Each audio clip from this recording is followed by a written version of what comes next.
So this is a rather medieval looking device. I think this is how they used to slice watermelon in the Crusades. I'm Dan and I've been designing kitchen gadgets for 40 years. I'm gonna test some cutting gadgets and see if I can find a way to make them better. The thumb will sit here. So we get longer French fries, longer slices. That wasn't fire shooting out of its mouth, it was a wagging tongue. These are the products I am going to test. Hot dog holder slicer. Veggie sheet slicer. Moving blade mandolin. Slice right melon slicer. Hassleback potato cutter.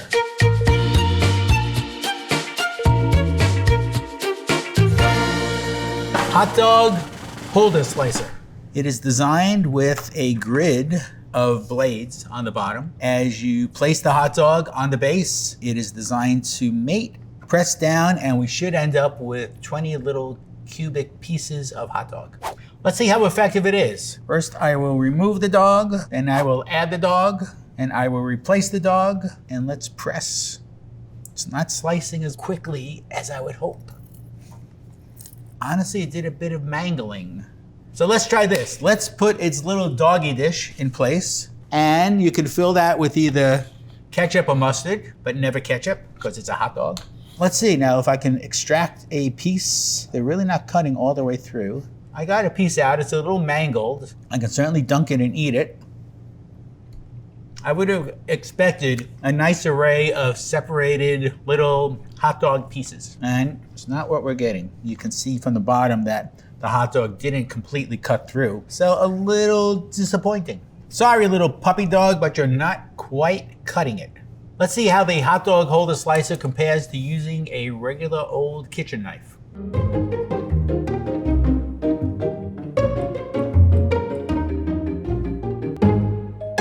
Well, using a knife isn't nearly as much fun as using the hot dog holder slicer, but at least the knife works. In terms of effectiveness, I would give the hot dog slicer holder just a 1 out of 5. It just didn't cut the hot dogs all the way through. So let's test its usability. One very quick way to do that is to make your hands slippery. This is usually called the left-handed oil test, where I try to favor my non-dominant hand, but this is a two-hand operation. I'll still try to favor my left hand a bit. The alignment pieces here actually don't align because the hot dog is in the way. I have it now. I guess not. And these posts really should be a bit taller. Align the dog, press on its head and its tail, and I do have 20 cubes, but I don't feel like they are all free and loose, and they're not. So here's something important to think about. This is probably meant for kids to dig out little cubes of hot dogs, and because it's not cutting all the way through, it's going to be a little bit harder for them to pull a piece out cleanly. You may have a couple of upset, disappointed children, or a little bit more of a mess on your table than you would want. In terms of usability, I think it could have been a lot better. I would only give it a 2 out of 5. It's difficult to align, and it's very difficult to push down and make that many slices at once. Let's talk about a redesign. One of the problems we have here, with the hot dog in place, the base stops here, so the little doggy stops here, but it doesn't connect with the base. Simply making these posts larger would help a lot. Currently, what you would need to do to compensate is just get much skinnier hot dogs. Do they exist? I'm not sure. I think there's something actually a little more radical I would do to change this. Instead of having this being a pressing action, to make this more of a scissor action. Put a big hinge here, or to sit this into the base as if it's a hinge. If this comes down like a scissor action, you would be cutting that first, and that first, and that first. One way to understand the amount of work you're doing with any sort of hand tool or mechanism like this is the amount of movement that you make as opposed to the amount of movement, in this case, that the blades make. By turning this into a scissor action, I think kids will be able to do this. I think it would be a lot more fun. It would add some more action to the kitchen. In terms of a buy rating, I can't give this any better than a 1 out of 5. It just doesn't perform as promised. Bad dog. Veggie sheet slicer. Its purpose in life is to cut vegetables like cucumbers or zucchini into long, skinny sheets. Let's see how effective it is. The thing you're slicing needs to be the exact same size. So I am going to slice, I'm going to align it and insert this piece. I am now going to pierce the zucchini from this side. And this blade needs to be released. There's a rather tight spring here on the blade, and it's got a lock to it to lock it open. So I'm just going to let it go, but I'm going to start spinning and let's see what we get. Eventually, when we get down through the skin, we should be getting a rather long, skinny piece of zucchini. And that worked up to the point where I cut so much off that it just didn't want to spin anymore. What you would probably want to use this for is to create a wrap. Stuff it with something and start to roll it up or make some sort of zucchini lasagna. So the end product is pretty cool. I don't know if there's any other possible way to do this. It would be really tough to do with a knife or using a mandolin. In terms of effectiveness, I would give this a 4 out of 5. It does something that nothing else can do. There's really no alternative in the kitchen.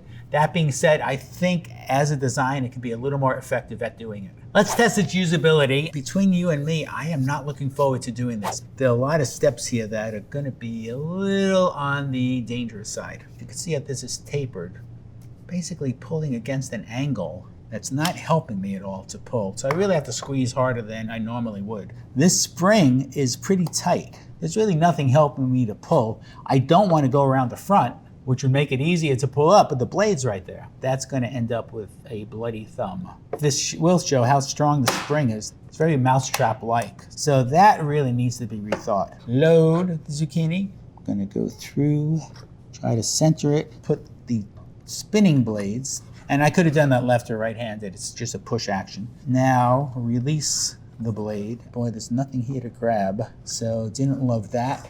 It is going to start to cut. I do have to squeeze a little bit harder because there's really not much to grab here. Boy, now I'm slipping. So I am not as happy with the result this time around. I think the failure here is there's nothing here that really gives you a cue as to what size or length the zucchini should be or how to place it properly. In terms of usability, I would give it a 1 out of 5. It's just a little too unsafe. Let's talk about how I would redesign this. One of the things I would do as you line it up, right now this bottom piece is just a flat disc. It's got slices like that.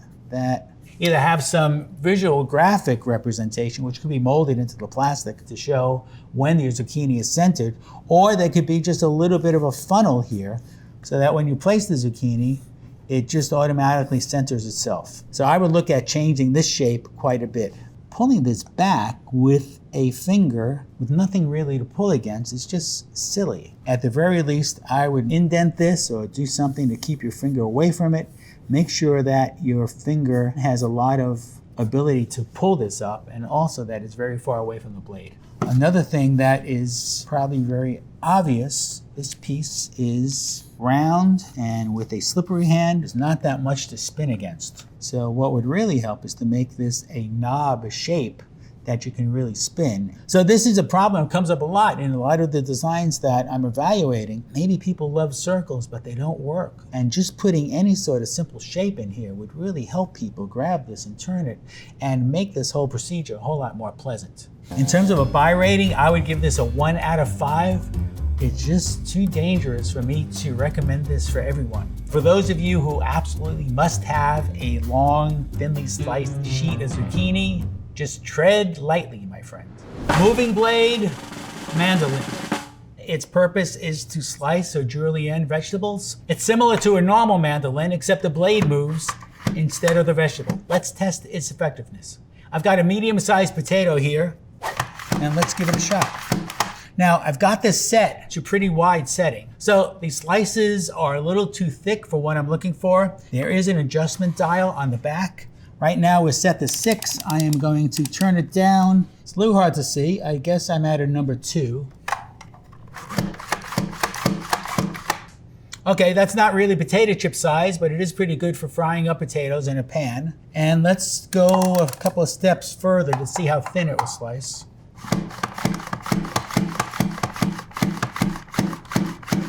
So that was pretty successful, I thought. It went right through the very end of the potato. On a typical mandolin, I would be a little concerned. I maybe would not get that very last little bit of potato, but this is no problem doing that. So I just made an adjustment on the back. There are a couple of key switches here that will twist. We should be making French fries at this point. And it is working. I've got this set for rather skinny French fries. And they're maybe a little shorter than you would want, but we got through the potato pretty quickly and obviously evenly cut, so they look pretty good. Let's see how the moving blade mandolin compares to a more traditional mandolin.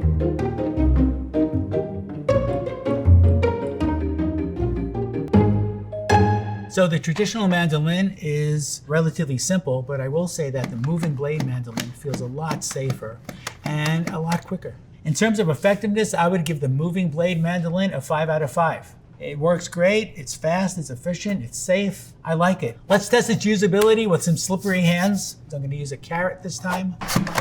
And I am getting through this carrot pretty quickly. There's no real need for dexterity on this. You place the vegetable in, one hand is plunging, the other hand is plunging. There's really not a whole lot of pinching or finger movements or strength that's needed. In terms of usability, I would give the moving blade mandolin a 5 out of 5. I think it's a lot safer and quicker than a traditional mandolin. There may be a little bit of time spent in setup and cleanup, but if you're doing more than just a few vegetables, I think that time spent would be well worth it. So I like this product a lot, so my redesign is going to be based on some relatively smaller details. What's a little funny is the way this mates to the main part of the mandolin. It's got these shapes to it that just seem wrong. They don't really nest in there.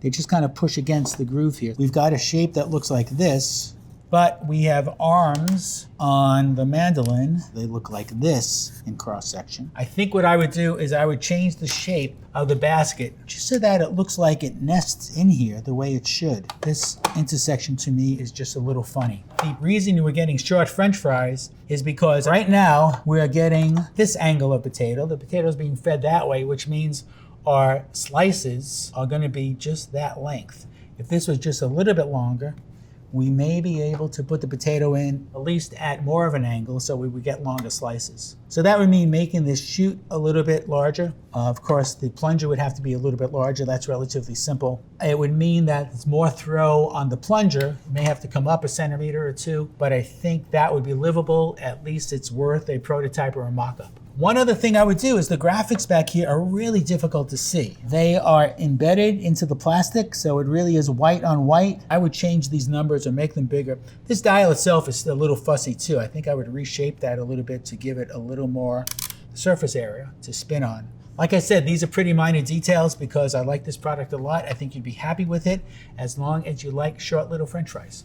In terms of a buy rating, I would give the moving blade mandolin a 5 out of 5. It really is a very efficient gadget designed by people who understand vegetables. I would kiss you, but it looks a little too dangerous. Slice right, melon slicer. Its purpose in life is to cut and serve a single piece of watermelon. Let's see how effective it is.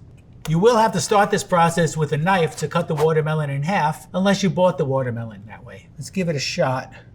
I'm gonna rock it a bit because it seems like that's what it wants to do. I was a little bit unsuccessful there, although this slice is coming out and it's kind of okay. It's a little triangular. I'm not sure I followed the curvature of the watermelon the way I should have. Maybe that takes a little bit of practice. And this time I'm gonna try to go down as far as I can. Still not great. It is not the nice round piece of watermelon that I would have looked for. I do think to get this right, this thing has to go up and around. That's quite a bit of motion for your hand. So I'm left with a table full of watermelon juice and some pieces of watermelon that are just not as beautifully presentable as I had expected. Let's see how the Slice Right melon slicer compares to using a standard old knife.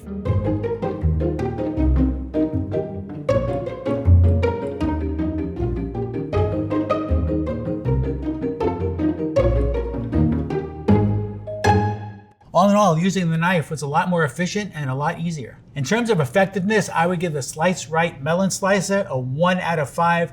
I think you'd be a lot happier just using a knife that you already have in your kitchen. Let's test its usability. I am going to try the left-handed oil test. My left hand is not clear on how to hold this, and it is a bit of a struggle to get through. It wasn't feeling that good on my right hand, but it is exaggerated on my left hand, and it's a little ragged. And you can see I'm getting all these ridges from every time my hand was rocking. I was cutting the watermelon a different way. Not happy with this at all. In terms of usability, I would give the Slice Right melon slicer a 1 out of 5. Once again, I think we have a device that's used by people who don't have a test kitchen. Maybe they designed it in the winter when they couldn't find watermelons. Let's talk about a redesign. The idea you would think would be to pull out a slice with one magic swoop. Keep in mind that in order to cut half a watermelon, you've got to go through 180 degrees of motion, and your wrist won't do that. Your wrist will start here and end here. So you can do just about 180 degrees, but you can't do it if you start at a 90-degree angle. Then you're going to struggle with either tilting the watermelon or using both hands or spinning something around or just struggling with it. If I was home doing this, I may actually slice a little bit off the bottom just so it doesn't rock so badly. I'm redesigning the watermelon, which could help. Instead of this handle starting up like that, I would start this handle down, more like this. Now, the other thing I would consider is instead of a small circle here in diameter, there should be a small blade. That would force the cut against the rind. I know the reason for having this be squeezable is to lift the watermelon, but that's not really that effective anyway. I think I would forego that and actually make this a handle that you could grab. Foregoing that, I would use a knife. In terms of a buy rating, I would give the Slice Right melon slicer a 1 out of 5. It's not well designed, it's not well thought out. Watermelon, you deserve better. Hassleback potato cutter. What the device does is it cuts the potato in slices, but not all the way through. What you end up with is a series of leaves that will fan open that you can stuff with vegetables or whatever else you want to stuff it with. Let's test its effectiveness. So you can see it's got a series of 5 sharp blades here. The 3 middle ones are movable, so when we come down on the potato, they will lift, and this button will be used to continue the slice. What we'll end up with is 4 slices, and we'll work our way across the potato. Start straight on and move forward. I'm gonna push down on that, and let's see if I can get out of this potato without breaking it. I don't know what to do at this point. I guess I could just be careful and do it. I'm now gonna line up the first blade with the last cut, press down to finish the middle slices. Again, I'm not sure it wants to come up that easily. I am going to try to come out, and oh, I broke a potato, uh-oh. So the difficulty I'm having here is releasing the blades. As a matter of fact, you can kind of see also that the blades kind of bowed here. They're just grabbing that potato and they don't want to come back up. They don't want to release. I would not consider this successful or easy at all. Not great. Let's compare the Hassleback cutter to using just a standard knife and maybe some chopsticks at the bottom of the potato to keep the bottom still connected.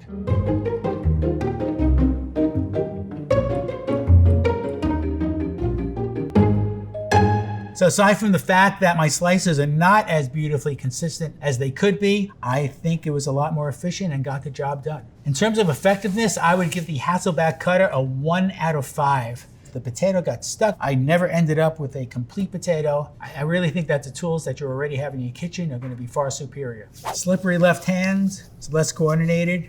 Going to come down. It's really not easy to plunge or push. Squeeze here to release, and same problem. I don't think this is going to be any better or any worse lefty or righty.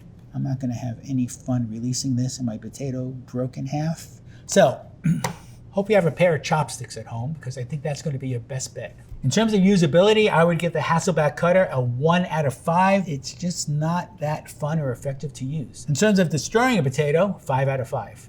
Let's talk about a redesign. Right now, this is the base. I would make this wider. It'll be more stable. I think the fact that when you go down and this goes back and forth a little bit is a little bit unsteady. That's probably lending to bending of the blades and those potato slices getting trapped in there. The other thing I would do is the blades right now, a typical knife blade would look like this. It would come to a point, it would be wide. And as you slice, there'd be some separation. This part of it, the upper part of it, should actually be wider, like a more traditional knife. And in doing that, maybe the potato slices will separate by themselves. Aside from that, I would recommend the recycle bin in your kitchen. In terms of a buy rating, I would give the Hassleback cutter a 1 out of 5. I just wouldn't recommend it to anyone. It's not working. It's not your fault. It's whoever designed this. I've got to say, 4 out of 5 of these gadgets were pretty disappointing. There are some pretty good intentions here, but they just didn't follow through. I'm not talking about you, moving blade mandolin. Why are you even hanging out with these guys?